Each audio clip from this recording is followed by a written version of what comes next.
Welcome, quiet soul. Tonight, I invite you to leave behind the noise of the modern world and drift into a slower rhythm, one filled with flickering candlelight, distant echoes in stone halls, and the silent weight of crowns resting on troubled heads. This is not a tale of heroes and victories, not one of honor on the battlefield or of banners raised in triumph. No, this is a journey into the darker corners of history, into the hearts and minds of rulers who once sat atop mighty thrones, but who carried storms inside them. In an age where kings ruled by divine right and absolute power was law, what happened when that power fell into fragile hands? What became of a kingdom when the mind of its sovereign began to crack? As we look back across the centuries, we find these monarchs, feared, forgotten, or misunderstood, each bearing their own burdens of madness, melancholy, and inner torment. Their reigns were marked not only by war or diplomacy, but by long silences in shadowed chambers, by wild-eyed proclamations, and by the terrible loneliness of a soul slipping out of reach. You see, history often remembers the conquerors, the strong-willed, the triumphant. But tonight, we remember those who were undone, the kings who wept in silence, who spoke to ghosts, who mistook the rustle of curtains for betrayal. Some ruled gently in lucid moments, filled with remorse for the suffering they caused. Others descended fully into cruelty, their broken minds becoming instruments of terror. Yet all of them were human, and in their humanity, twisted and tragic as it was, lies something deeply worth remembering. So, take a deep breath. Let the weight of the day slip from your shoulders. Settle into your seat or your bed. Let your eyes grow heavy as we step softly into the past. Close your eyes if you wish. Imagine the chill of castle walls, the soft creak of a throne room door opening in the night, and a figure, once beloved, now wandering alone in his own palace, convinced he's made of glass. Our story begins not with battle, but with music, with a masquerade, laughter and dancing, and flames. A terrible accident that would forever alter the fate of a nation. Tonight, we meet Charles VI of France, a boy king once called Charles the Beloved, whose reign began in hope and ended in heartbreak. He will not be the only one. As our journey continues, we'll meet other monarchs: Henry VI of England, Eric XIV of Sweden, Ivan the Terrible of Russia, and others whose minds turned against them, unraveling their kingdoms in the process. These are not bedtime stories, in the usual sense, but they are stories for the night, for the moments when silence feels comforting, when reflection comes more easily, and when the line between past and present feels thin enough to cross. So if you're still with me, listening in the soft hush of midnight, I'm honored to share this with you. Let's step gently into the forgotten chambers of royal minds and begin.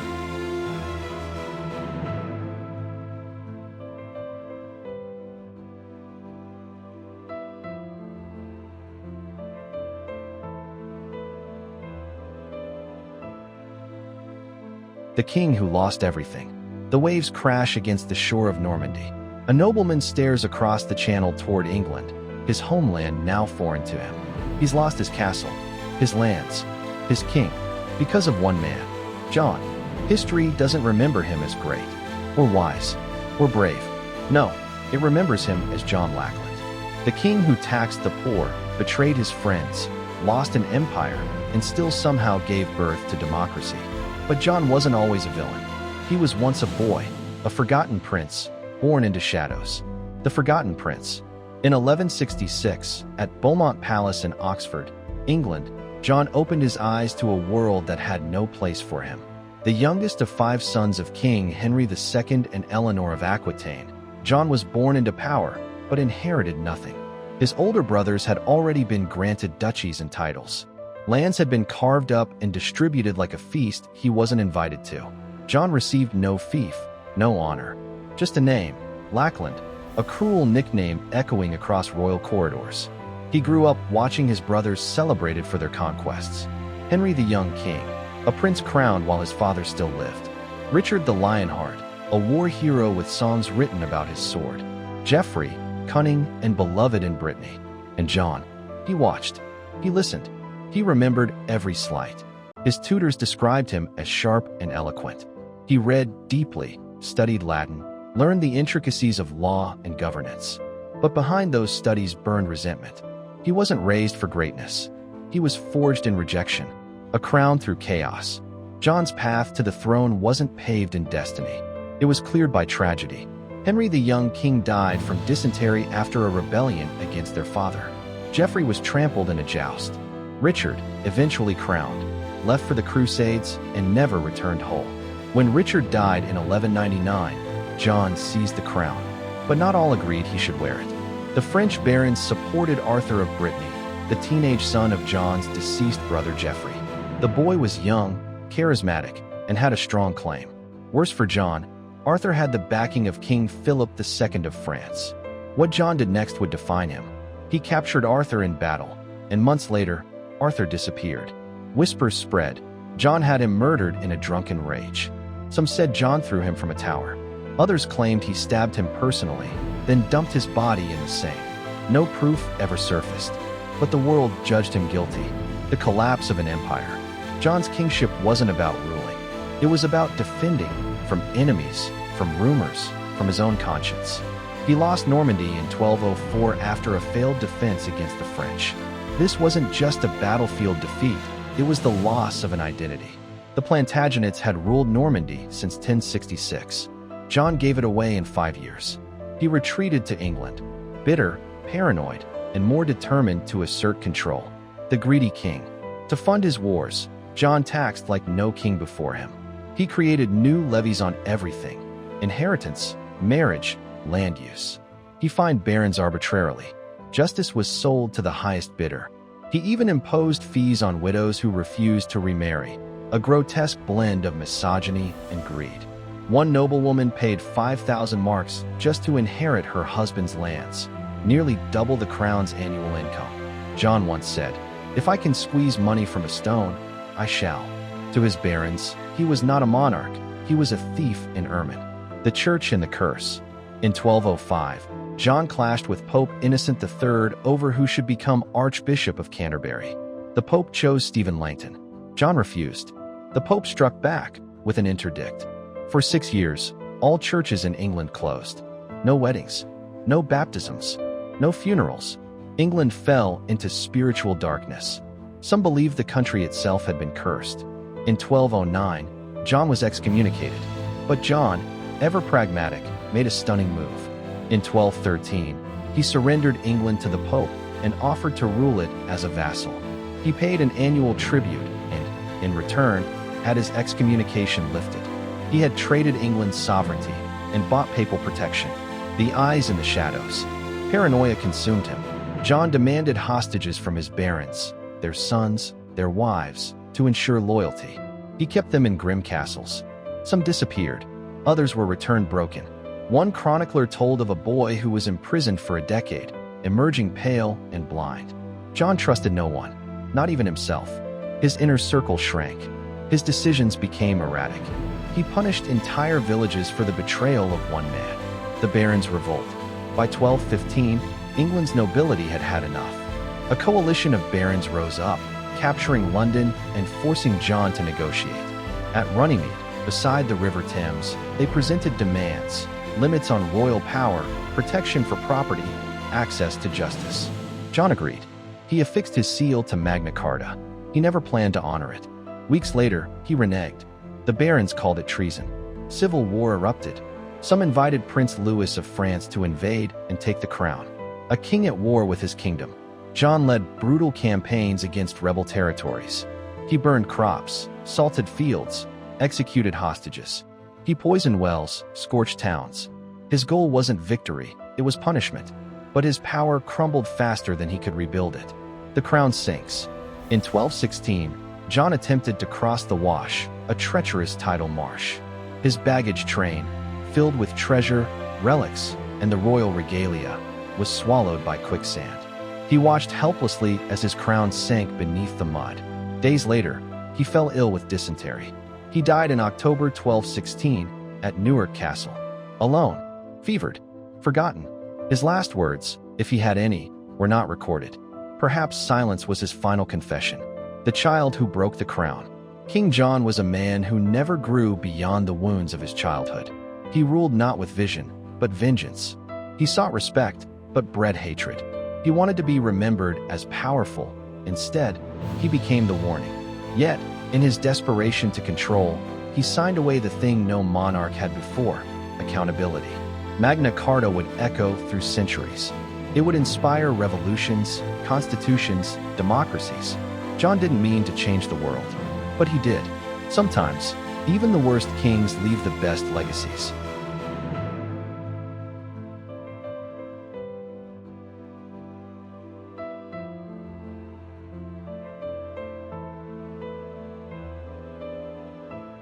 The King of Glass.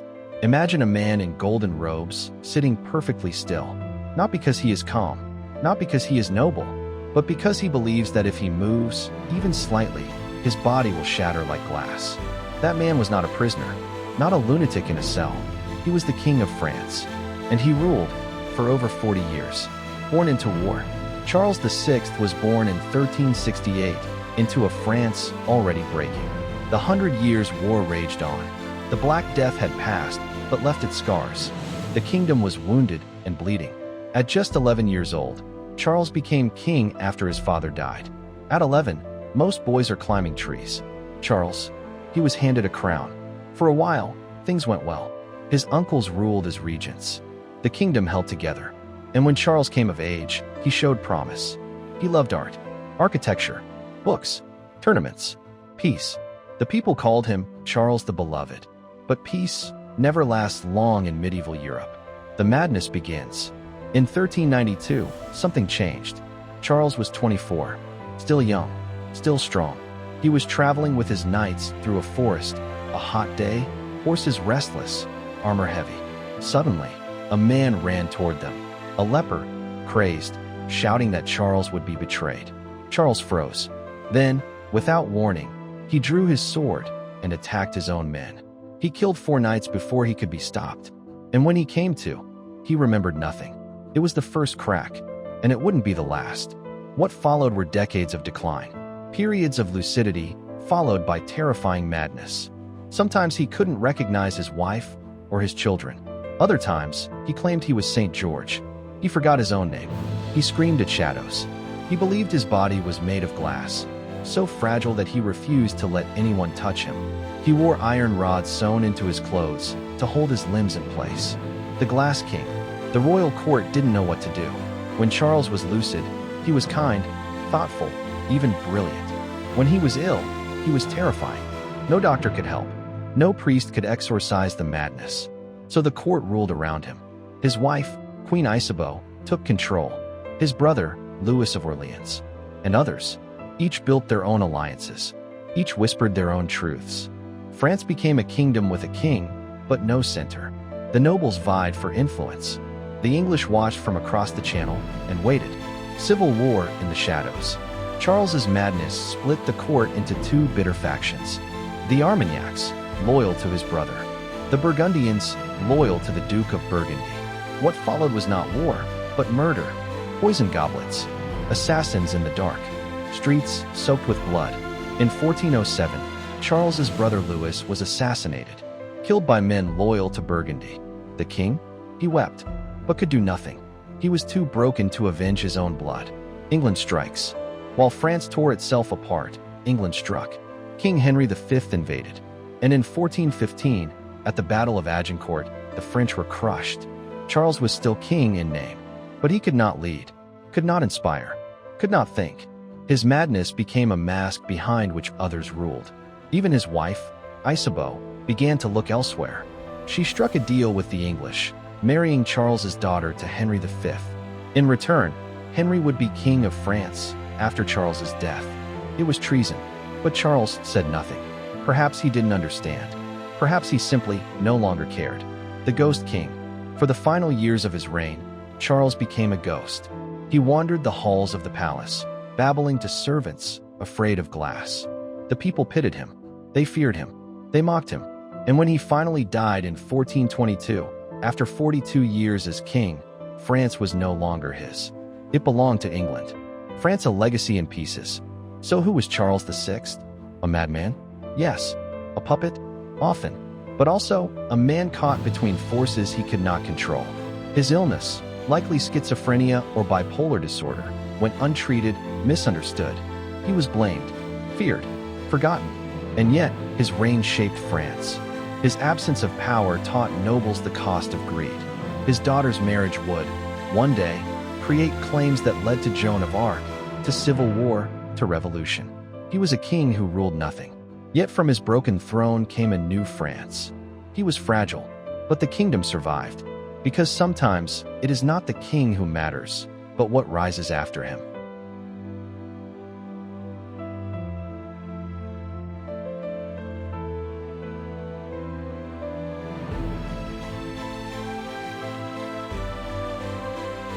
The wind howls across the snowbound plains of Russia. In the distance, a church bell tolls, not for celebration, but for judgment. Inside a grand hall of stone, a boy sits alone. No friends, no family, only whispers echoing from the shadows. And that boy would become the most feared ruler in Russian history. A childhood in chains. Ivan IV was born in 1530, the son of Grand Prince Vasily III of Moscow. But by age 3, his father was dead.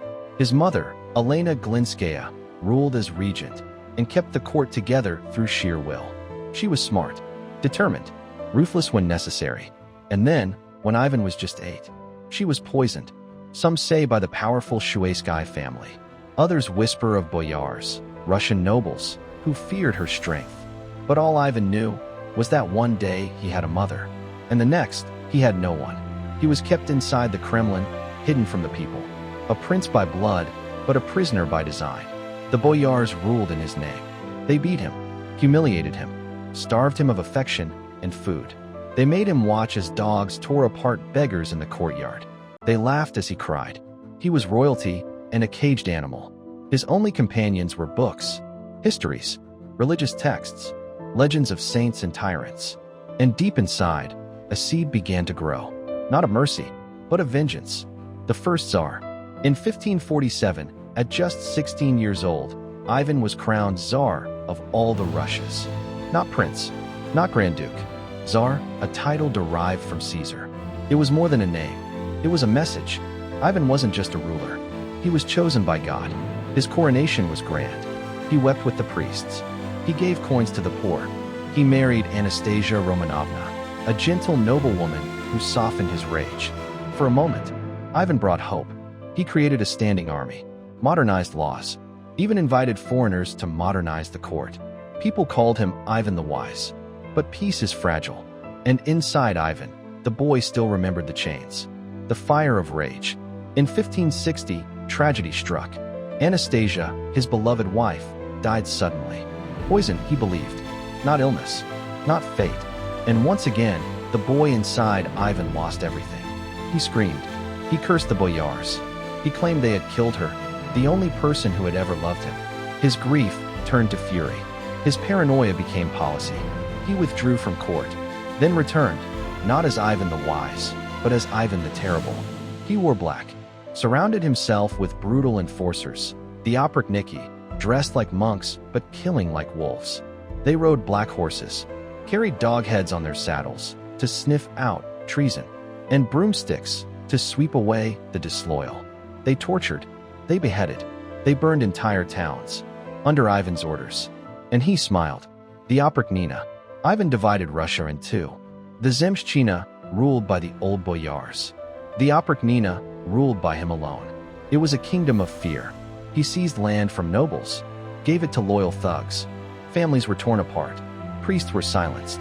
Children watched their parents die and thanked the Tsar for sparing them. In 1570, he suspected treason in Novgorod, a wealthy, proud city. What followed was not a massacre. It was an apocalypse. Thousands were killed. Men drowned in the frozen river. Women raped before being burned alive. Children clubbed in front of their parents. It lasted 5 weeks. When it ended, Ivan prayed, then blamed others for the excess. This was not justice. It was revenge for a childhood stolen. Madness and faith. Yet Ivan wasn't always cruel. He fasted, prayed, wrote letters filled with theology and guilt. He believed he was God's instrument, punishing a sinful nation. He confessed his sins in public, then killed again. He invited English merchants to Russia, then ordered them to spy. He built churches with one hand and destroyed cities with the other. He was both saint and savage. His court feared his moods, one day merciful, the next monstrous. And in 1581, the monster struck again. In a fit of rage, Ivan struck his pregnant daughter-in-law. When his son, Ivan Jr., confronted him, the Tsar struck him too, with his iron staff. The blow caved in his skull. Ivan cradled the dying boy, wept over his body. "My son, my joy." But it was too late. He had murdered his heir. The death of a Tsar. In 1584, Ivan died while playing chess. Some say he was poisoned. Others believe his health finally gave out. His body was bloated, his teeth blackened, his spine twisted. Even in death, he was grotesque. His younger son, Fifer, took the throne.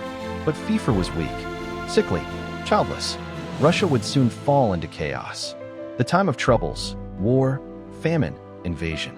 All because one boy, born in fear, died in fury. Legacy of terror. So who was Ivan the Terrible? A madman?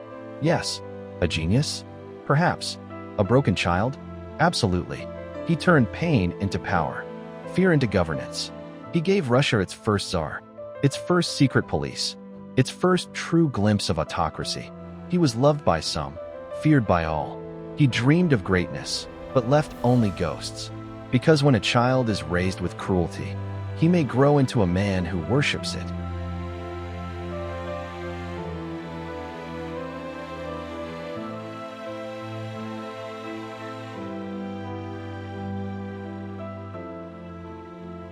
The emperor who fiddled with fire. The streets of Rome glow red, not with sunlight, but with flame. Ash rains from the sky, marble cracks, statues melt into shadows.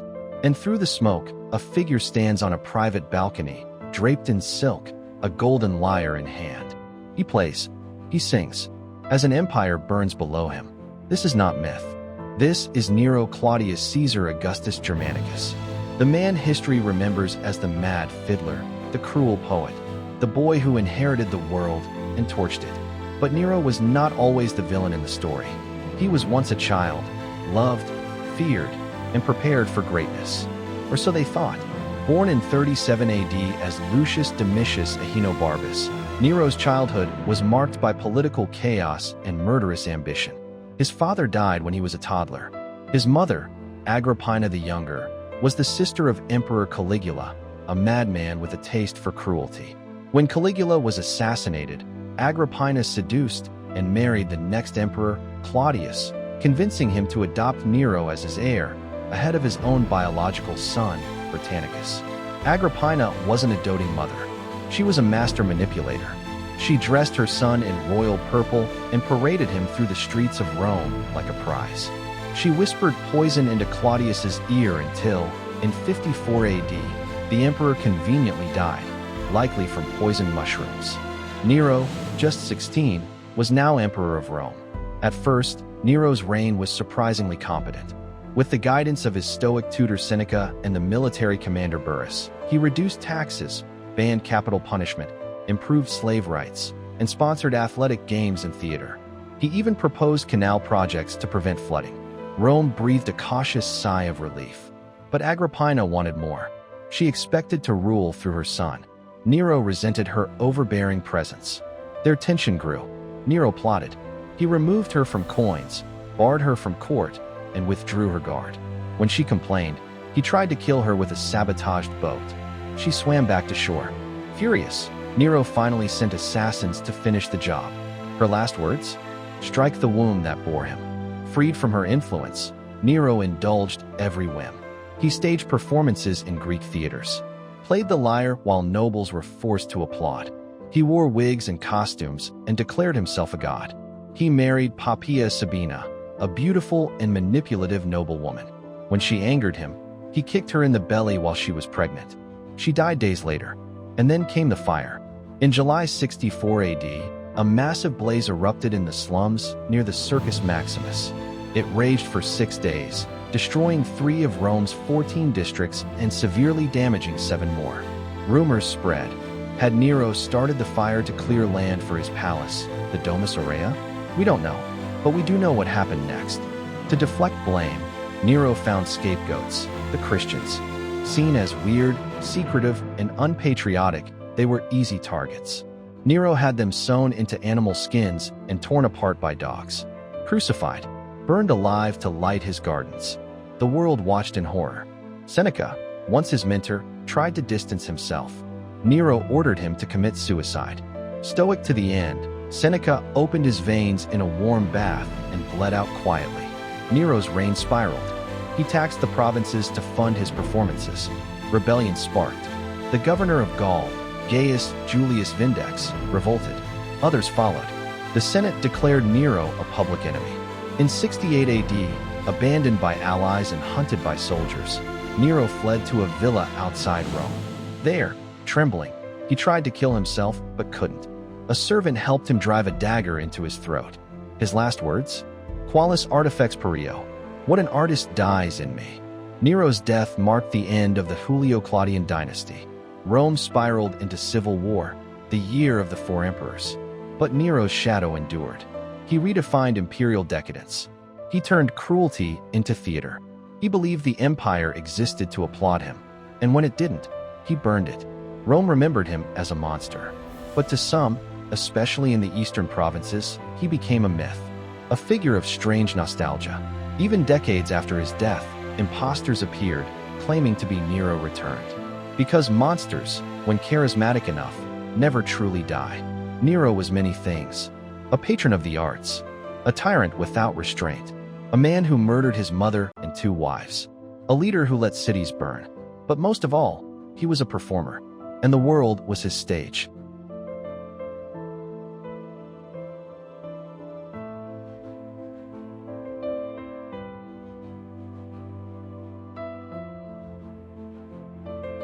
The king who bought a country. In the 19th century, while Europe painted itself as a beacon of enlightenment, progress, and civilization, one king looked south, to a distant land full of rubber, ivory, and silence. A land that could be carved up, not just by armies, but by contracts. A land no European had ever ruled. And he didn't just want to conquer it, he wanted to own it. This is the story of Leopold II of Belgium, a king who never set foot in the land he claimed, and yet left behind a legacy soaked in blood. Born in 1835, Leopold II was the second king of Belgium. A constitutional monarch with limited power, he felt emasculated by his role. Belgium was tiny, sandwiched between giants like France and Germany. It had no colonies, no overseas prestige, no imperial flair. Leopold wanted more, but not for Belgium, for himself. He scoured the globe looking for a slice of empire. The Philippines? Rejected. Parts of China? Too difficult. The Dutch East Indies? Denied. Then he found the Congo, a vast, mysterious territory in Central Africa, largely unmapped by Europeans. Rich in rubber and ivory, it was the kind of place an ambitious man could shape from nothing. In 1876, Leopold organized a conference in Brussels, bringing together explorers, geographers, and supposed philanthropists. He disguised his intentions as humanitarian, claiming he wanted to end slavery, promote science, and bring Christianity to the heart of Africa. He called it the International African Association. But the truth was much darker. With the help of explorer Henry Morton Stanley, famous for his exploits in Africa, Leopold negotiated dozens of treaties with local leaders, most of whom didn't understand what they were signing. Using these treaties and heavy lobbying in European capitals, Leopold convinced the world to grant him personal control of a territory 80 times the size of Belgium. In 1885, at the Berlin Conference, the major European powers rubber-stamped his claim. The Congo Free State was born, but it wasn't free. It wasn't even a state. It was a private colony, owned by one man. Leopold's Congo became a brutal labor camp. Rubber quotas were enforced by armed militias. When villages didn't meet targets, soldiers took hostages. Often women, often children. To prove they hadn't wasted bullets, soldiers were ordered to bring back severed hands for every shot fired. It became common for hands to be cut from the living. Witnesses described baskets of hands, mothers crying beside the bodies of mutilated children. Entire villages burned, men chained by their necks. Missionaries, travelers, and whistleblowers began to speak out. Photos emerged, haunting images of dismembered men, children without limbs, forests echoing with screams. In Europe, a propaganda war began. Leopold spent millions hiring PR agents, lobbying governments, bribing journalists. He called his critics liars, traitors, enemies of civilization. But the truth spread. In 1904, British consul Roger Casement investigated the Congo. His report stunned the world. Writers like Mark Twain and Arthur Conan Doyle joined the chorus of outrage. In 1908, under immense pressure, Leopold was forced to hand the colony over to the Belgian government. By then, it was too late. Historians estimate that 10 million Congolese may have died during his reign. 10 million. Yet Leopold died a millionaire. He built lavish monuments in Brussels, parks, galleries, a triumphal arch statues of himself as a benevolent father of the nation. But history would not forget. Modern historians now rank Leopold II among the worst mass murderers of the 19th century. His crimes were not committed in battle, but in bureaucracy, through ledgers, rubber quotas, silence. One Congolese proverb emerged from the era. The white man has a gun in his left hand and the Bible in his right. And Leopold held both. To this day, his statues are defaced. His name sparks protests. And yet, some Belgians still walk his parks, still admire the buildings he left behind. Because legacy is complex. But in the Congo, it's simple. Leopold II was not just a king. He was a butcher in a crown. Though Leopold never set foot in the Congo, the atrocities committed in his name were both systemic and personal.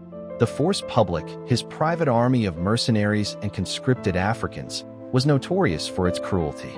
Whips made of hippopotamus hide, chicots, were used to lash workers until their backs split open. 10 lashes could kill a man. 20 was common. Perhaps the most damning accounts come from missionaries like George Washington Williams and later Alice Seeley Harris, whose photographs shocked the world. One shows a man staring at the severed hand and foot of his 5-year-old daughter. Another shows a woman, one arm hacked off, cradling her dead infant. Historian Adam Hochschild, in his landmark book King Leopold's Ghost, called it the Great Forgetting, the fact that such a scale of horror was hidden in plain sight for decades. He notes that unlike Hitler or Stalin, Leopold killed not with gas or gulags, but with silence. There were no grand speeches, no manifestos, just quotas. One observer wrote, "The natives thought the white men had come from the sky. By the time Leopold's agents left, the rivers were clogged with bodies." And yet, for all the horror, Europe looked away for a time. Belgium enjoyed the wealth. Rubber barons toasted their profits. Even the British, with their own colonial sins, were slow to criticize. Leopold's justification? He was bringing civilization. To him, railways and cathedrals justified chains and mutilations. In one chilling letter, Leopold wrote to a colonial agent, "Get them to bring rubber, and as for the rest, cut off their hands if they are lazy." It is difficult to comprehend the moral void such words occupy. After his death in 1909, Belgian schoolbooks painted him as a visionary. It wasn't until the late 20th century that the truth clawed its way back into textbooks. Today, his statues are pulled down or smeared with red paint. But some still stand, mute reminders of a forgotten empire built on pain. The Congo's wounds remain. Civil wars, poverty, political instability. The modern nation still grapples with the ghosts Leopold left behind. Some scholars argue the foundations of modern extractive economies in Africa were laid in his era. He wasn't just a king. He was a pioneer of a new kind of horror. A corporate tyrant with a crown. A man who proved that genocide could wear a suit, sign treaties, and speak of God. And who made the rivers of Africa run red.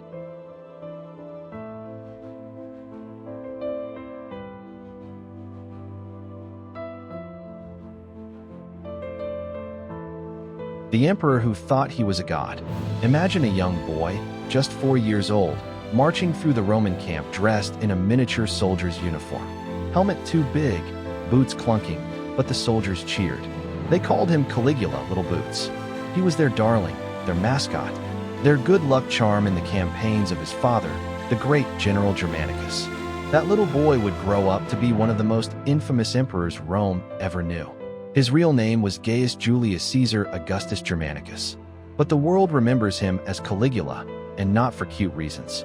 His story begins with tragedy. Germanicus, beloved by the people and feared by Rome's elite, died mysteriously when Caligula was only 7. Whispers of poison swirled. His mother, Agrippina the Elder, was exiled. His brothers died in prison or by forced starvation. Caligula, meanwhile, was raised under the shadow of Tiberius, the reclusive and paranoid emperor who ruled from the island of Capri. It was on Capri that Caligula learned a dangerous lesson. Survival meant silence. He watched courtiers flatter and betray, watched rivals disappear. When Tiberius died in 37 AD, Caligula was just 24. The Senate hailed him as a savior. Rome rejoiced. Statues were erected. Temples dedicated. People believed the Golden Age had returned. For the first few months, he was everything Rome hoped for: generous, kind, a man of the people. He gave bonuses to the Praetorian Guard, released unjustly imprisoned citizens, staged public games, paid off debts. He visited his father's grave, weeping openly. The crowds adored him. Then something changed. Some say it was a fever. A mysterious illness struck Caligula months into his reign. He nearly died. When he recovered, he was not the same. Others say the madness had always been there, simply waiting for power to unleash it. Caligula began to refer to himself as a god, not figuratively, but literally. He dressed as Mercury, Apollo, Venus. He ordered statues of Olympian gods to have their heads removed and replaced with his own. He built temples to himself, demanded sacrifices, made senators run alongside his chariot. He turned the palace into a theater. At night, he wandered the halls dressed in women's clothing. During the day, he stared for hours at nothing. He made his horse, Incitatus, a priest, and allegedly planned to make him a consul. Whether that was satire or seriousness is unclear. Caligula didn't just mock Rome's traditions. He trampled them. He seduced senators' wives, then described the encounters in detail at dinner. He turned court into a circus, justice into a joke. Once, he promised to grant tax relief to the citizens, then laughed and said he would do no such thing.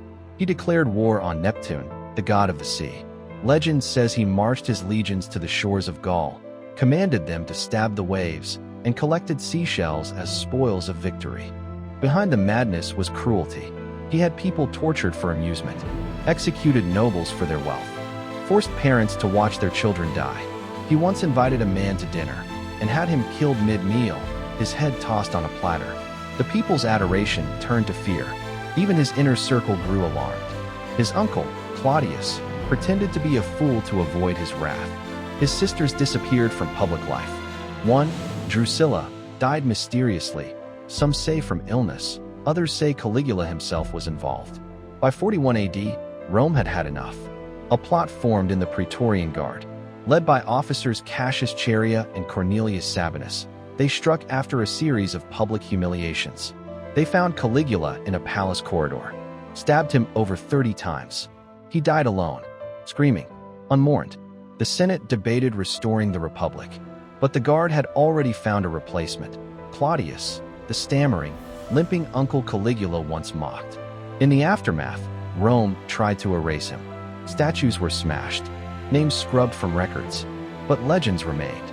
Some saw him as a god gone mad, others as the mirror of Rome itself, brilliant, bloody, decadent. And maybe that's what made Caligula so terrifying. He wasn't just insane. He was Rome, unmasked. He wasn't just insane. He was Rome, unmasked. Some say Caligula's madness was divine punishment. Others argue it was the logical end of absolute power. What is certain is that his rule became a cautionary tale, told in whispered tones in Senate halls and shouted by generations of historians. One Roman writer, Suetonius, wrote that Caligula once said, "Let them hate me, so long as they fear me." And they did. But perhaps the most haunting legacy of Caligula isn't his cruelty. It's how close Rome came to accepting it. How easily spectacle replaced sanity. How quickly tyranny wore a crown. Modern historians debate the exaggerations. Some believe much of Caligula's infamy was crafted by political enemies. Others believe the truth was even worse. Regardless, his name endures, not as a ruler, but as a warning. One of the most chilling details uncovered in later Roman biographies is that Caligula reportedly kept a journal, not of royal decrees or policy, but of executions. He would annotate names, motives, and even sketches. A historian claimed that he once opened this journal and pointed to a senator's name during a feast, smiling as if predicting the man's future demise. And one of his games, gladiatorial shows under Caligula, took a darker turn. When there weren't enough criminals to feed the beasts, he reportedly ordered random citizens from the audience to be dragged into the arena. Witnesses described screams turning into cheers as the line between entertainment and horror vanished.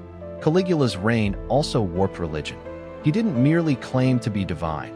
He demanded temples in the eastern provinces be rededicated to him. In Judea, he ordered a colossal statue of himself placed in the Jewish temple. The local governor stalled, fearing revolt. It was only Caligula's assassination that stopped what could have become a religious war. Even Rome's elite began whispering comparisons: Caligula to Heliogabalus, to Antiochus Epiphanes, to pharaohs of old. Men who saw themselves not as human, but as incarnations of heaven.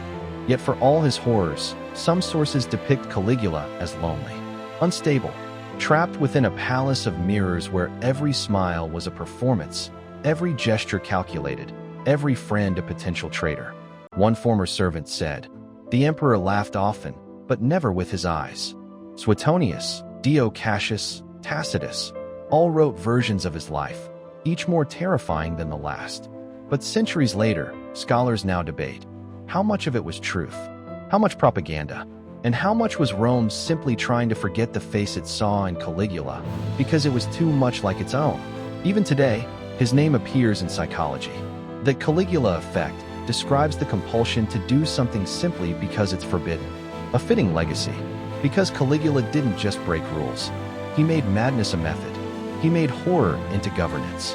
And long after the marble crumbled, his shadow still lingers in the minds of rulers who mistake applause for love and power for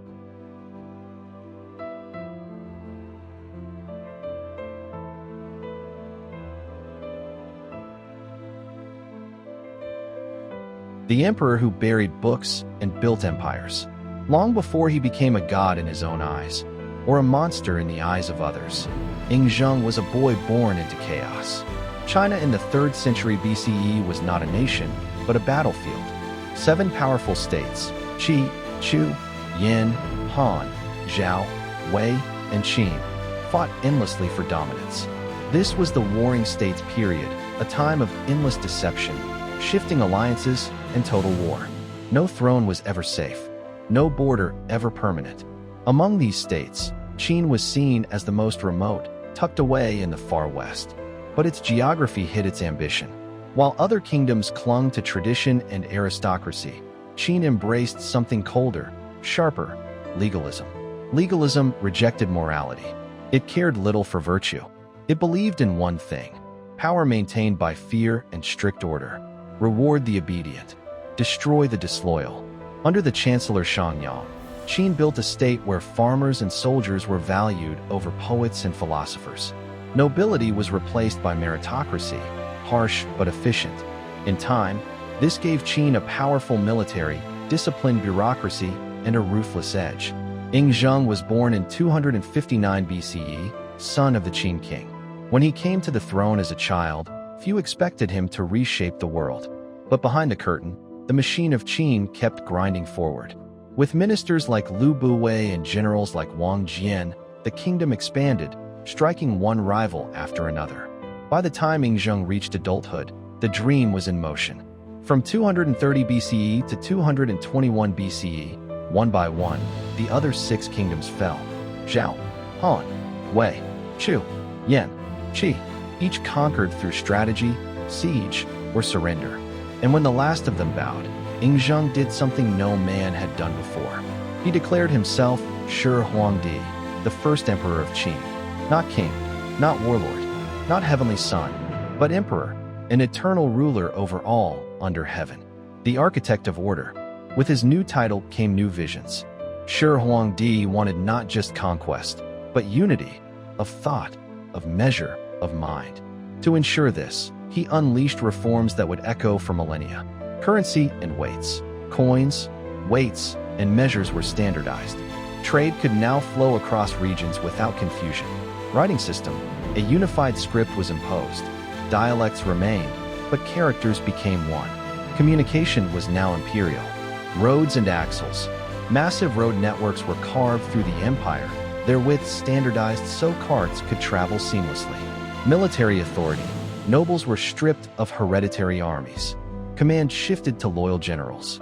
Centralization became law, but unification came at a price.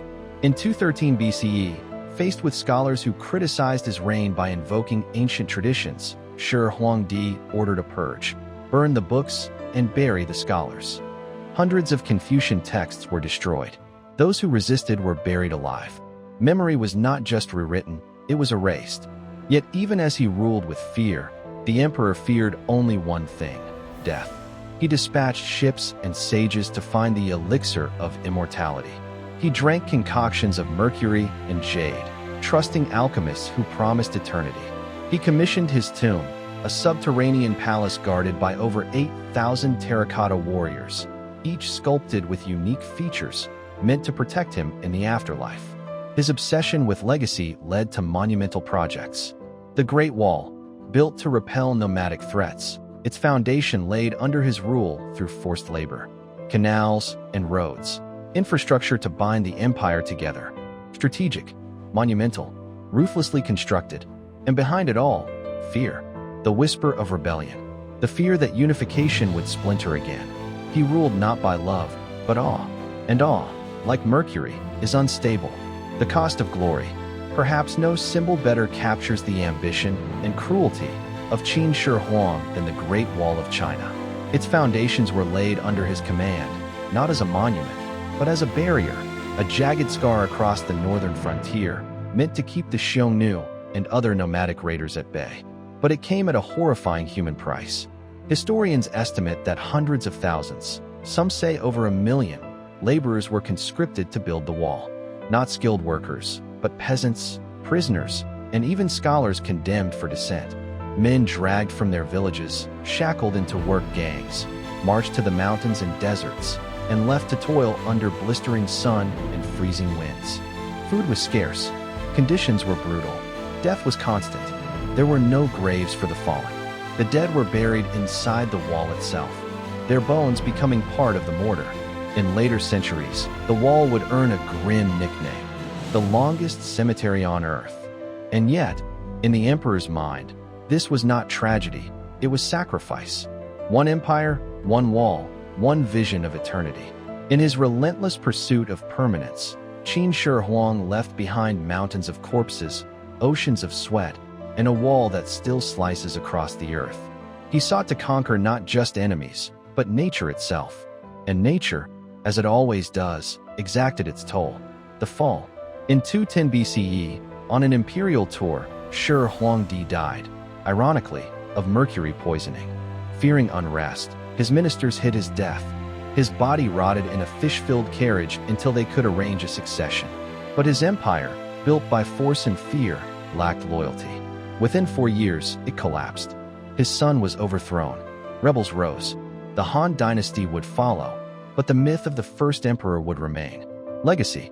Tan Tui Hong unified China for the first time, but ruled it like a man clenching water in his fist. He laid the foundations of the Chinese state, roads, writing, rule, but at the cost of liberty, learning, and lives. Was he a tyrant? A visionary? Or both? In his silence beneath the terracotta army, no answer comes. Only the echo of footsteps in the earth. He tried to rule forever.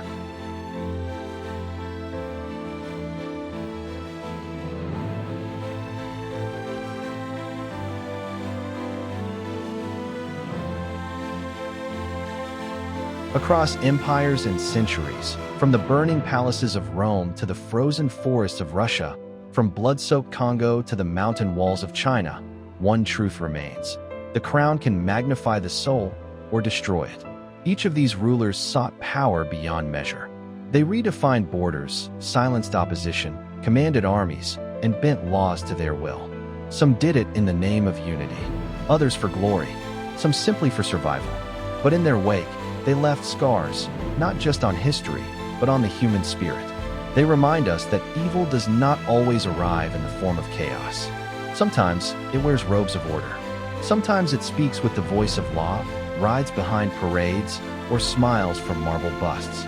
We tell these stories not to glorify their cruelty, but to remember it, because forgetting the darkness makes us blind to its return. And in an age where strongmen still rise, where history is rewritten, and where fear is once again used as a tool, these tales are not just lessons. They are warnings. But beyond the warning lies a deeper question. Why do we return to these stories? Why do we study cruelty and madness and hubris with such fascination? Because in every twisted ruler, we find fragments of ourselves, our thirst for control, our fear of loss, our need to be remembered. These kings did not rule alone. They were mirrored by the societies that allowed them to rise, the voices that stayed silent, the crowds that cheered. And that is the most chilling truth of all. Terrible kings are not born in a vacuum. They are born in applause. So let us remember. Let us question. Let us teach our children that power is not destiny, and obedience is not virtue. And let us honor the fallen, not just the victims of swords and chains, but the silenced thinkers, the buried books, the forgotten rebels. Because the only thing worse than a terrible king is forgetting what made him terrible. Thank you for listening until the end. If you have any feedback,